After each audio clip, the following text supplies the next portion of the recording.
কোনো একদিন জঙ্গলের একটি মাঠে একটি হরিণ তার ছোট ছোট বাচ্চাদের নিয়ে ঘাস খাচ্ছিল। মা মা, আজকের সকালটা কত সুন্দর।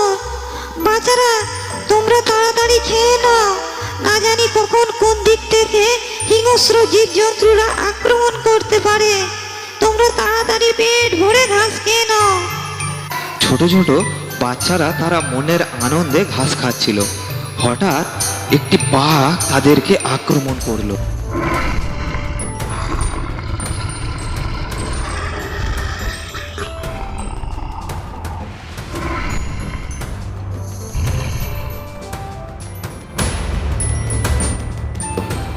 হরিণটি তার ছোট ছোট বাচ্চাদের নিয়ে দৌড়াতে আরম্ভ করলো প্রাণ ভয়ে, কিন্তু ছোট্ট বাচ্চারা তার মায়ের সাথে দৌড়ে পেরে উঠছিল না, তারা অনেকটা পিছিয়ে পড়ছিল। তাই তাদেরকে বাঁচাতে গিয়ে অবশেষে তার মা সেই বাঘের হাতে ধরা পড়লো এবং ছোট্ট বাচ্চা দুইটি ছুটতে ছুটতে তারা একটি ঝোপের আড়ালে লুকিয়ে পড়লো। তারা দেখলো হিংস্র বাঘটি তার মাকে আঘাত করে মেরে ফেলেছে। আমার বাচ্চারা হরিণের নরম মাংস খেতে খুবই ভালোবাসে। যাই, তাদেরকে ডেকে নিয়ে আসি, তারা আরাম করে মজা করে এই হরিণের নরম নরম মাংস খাবে। এই বলে বাঘটি তার ছানাদের ডেকে আনতে গেল। হঠাৎ আর সেই হরিণের বাচ্চা দুইটি সেই ঝোপের আড়াল থেকে লুকিয়ে লুকিয়ে দেখছে যে বাঘটি তার ছানাদের এনে তার মাকে খাচ্ছে। নিষ্ঠুর বাঘটি কিভাবে তাদের মাকে হত্যা করেছে, অসহায় হরিণ শাবক দুইটি সেই ঝোপের আড়াল থেকে দেখতে লাগলো সেই নিষ্ঠুর বাঘটি কিভাবে তার মাকে নির্মমভাবে হত্যা করেছে। এই দেখে একটি হরিণ শাবক বলল, দাদা দাদা, আমরা এই অন্যায়ের বিচার চাই। এর একটা বিচার হওয়া দরকার। চলো আমরা জঙ্গলের সব থেকে বুদ্ধিমান জীব শিয়ালের কাছে যাই।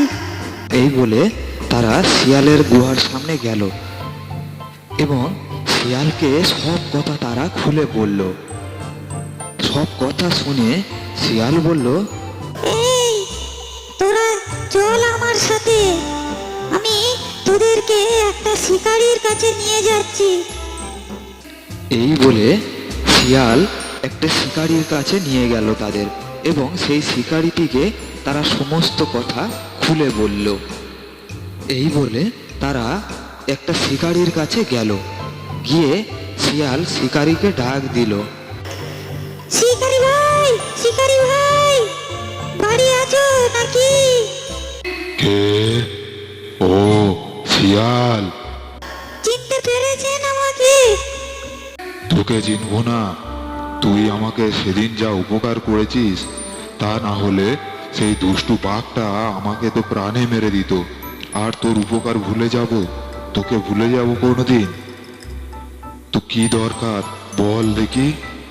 শিকারী ভাই, শিকারী ভাই, এই সেই দুষ্টু বাঘটা এই হরিণ শাবক দুইটির মাকে মেরে ফেলেছে। তুমি যাও, কিছু একটা করো। কি? সেই বাঘটা এত বার বেড়েছে? ঠিক আছে, তোরা যা, আমি দেখছি কি করা যায়। আমি আজ বিকেলেই বেরোবো বাঘটাকে শায়েস্তা করতে। এই বলে শিকারীটি বিকেলবেলা প্রস্তুত হয়ে বেরোলো সেই বাঘের উদ্দেশ্যে এবং গিয়ে দেখলো যে বাঘটি তার গুহার সামনে দাঁড়িয়ে আছে। তখন শিকারীটি একটি বর্শা ছুঁড়ল সেই বাঘেরকে লক্ষ্য করে এবং সেই বাঘটি আহত হলো এবং তার ক্ষত থেকে রক্ত পড়তে আরম্ভ করলো।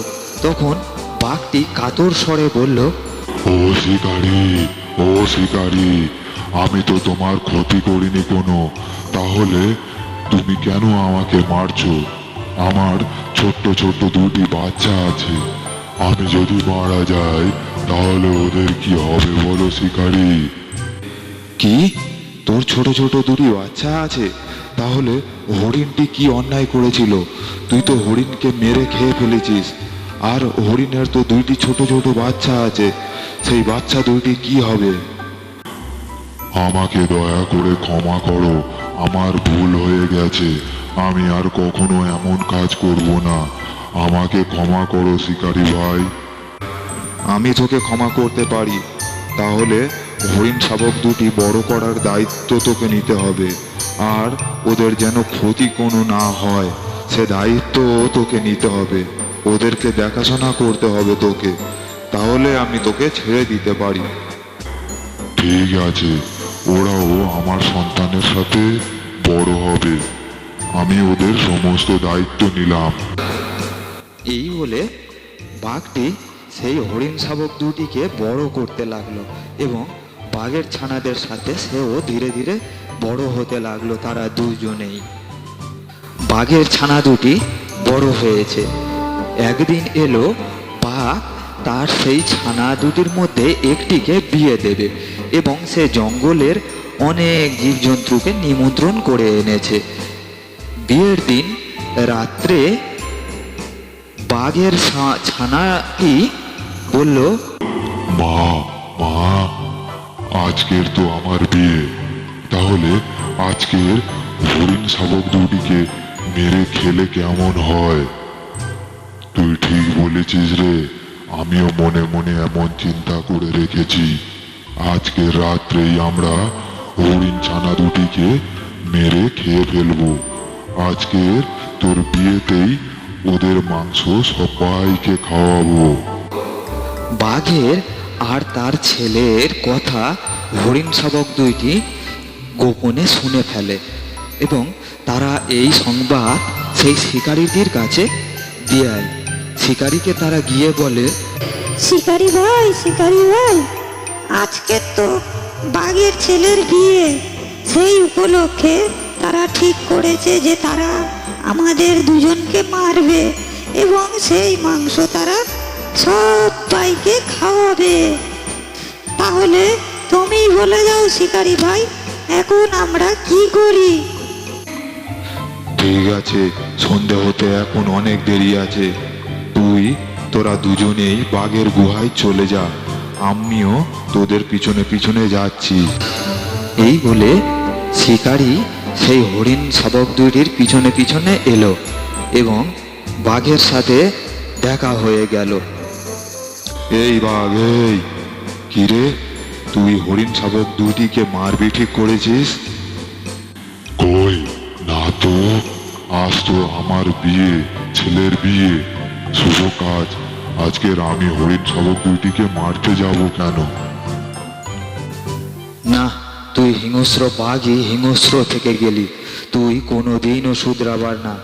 আচ্ছা ঠিক আছে, এই হরিণেরা, তোরা জঙ্গলে চলে যা, তোরা তোদের মতোই থাক, আর বাঘের সাথে থাকার তোদের কোনো দরকার নেই, কারণ তোরা অনেকটাই বড় হয়ে গিয়েছিস, তোরা তোদের নিজেদের মতোই জীবনযাপন করগে, যা যা, তোরা আর বাঘের কাছে থাকিস না, এই হিংস্র বাঘ হিংস্রই রয়ে গেল। এই বলে হরিণ শাবক দুটি আবার জঙ্গলের দিকে চলে গেল এবং শিকারিও তার বাসায় ফিরে এলো। প্রিয় বন্ধুরা, গল্পটি কেমন লাগলো প্লিজ কমেন্ট করে জানান, আর গল্পটি ভালো লাগলে প্লিজ একটা লাইক দিয়ে আমাদের চ্যানেলটিকে সাবস্ক্রাইব করে দিন এখনই, তাহলে আমরা প্রতিদিন আপনাদেরকে একটি নতুন নতুন গল্প শোনাতে পারবো। আর ভিডিওটি শেষ পর্যন্ত দেখার জন্য আপনাদেরকে অসংখ্য অসংখ্য ধন্যবাদ।